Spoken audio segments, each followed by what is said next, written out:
Hey guys, it's Eric here at Farpoint Restorations and Repairs. Tonight, I wanted to show you this. This is the Yesper jump starter. It is the Monster Start X1.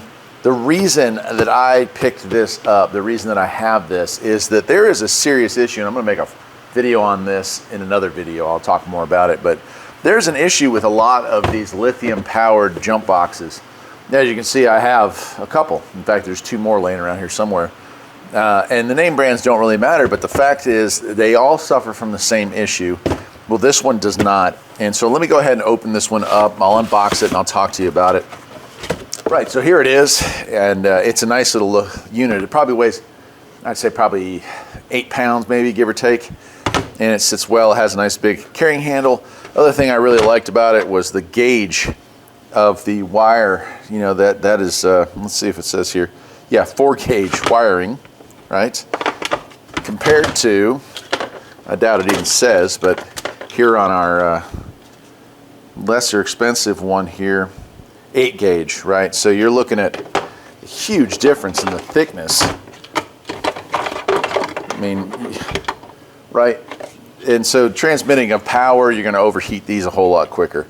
Here's the issue that these have, and I think I've got the right end for it here. Let me see here.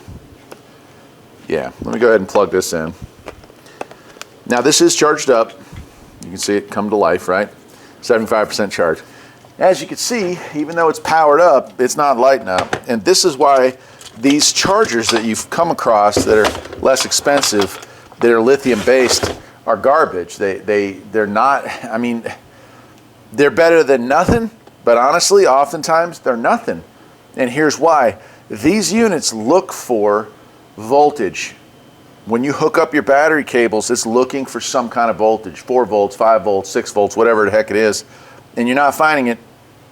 They're not going to produce any boost voltage, which is stupid. It's a horrible design. They need to fix that.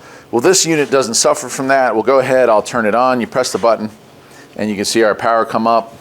Press and hold. You hear a relay click, and now let's try the same trick with this.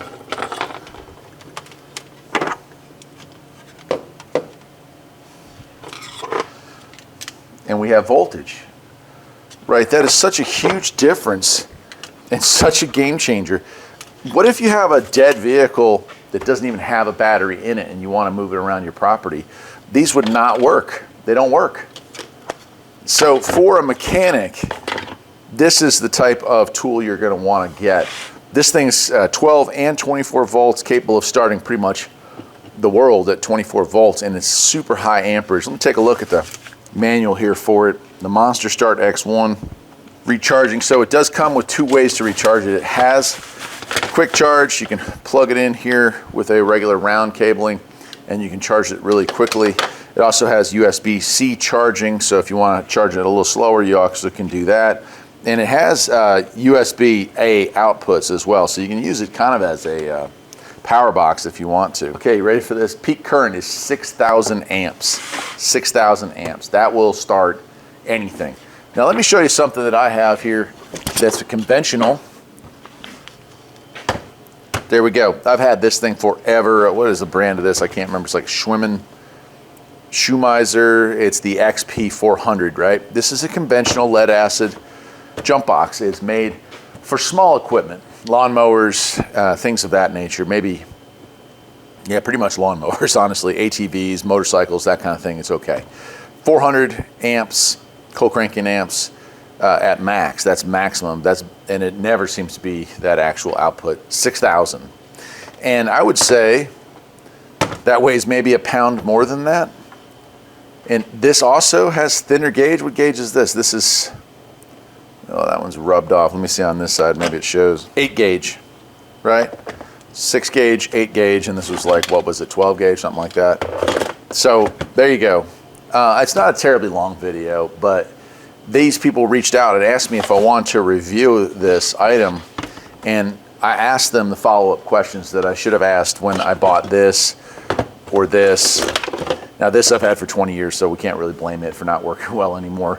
But does it work without any voltage available? And the answer was yes, and that's all you need to know. So if you're going to start, I mean, this thing is going to start 18-wheelers, dump trucks, garbage trucks, things like that. So professional commercial equipment, excavators, backhoes, and anything that's 24 volt. It'll also start, of course, everything that's 12 volt. If it'll start, this will start it.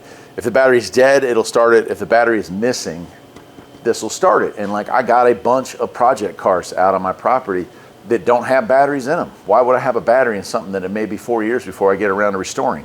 So this is great. If I need to move it around the property real quick, hook up the jumpers, fire it up, use this as the battery just momentarily to get it to where it needs to be and get it inside the shop, whatever.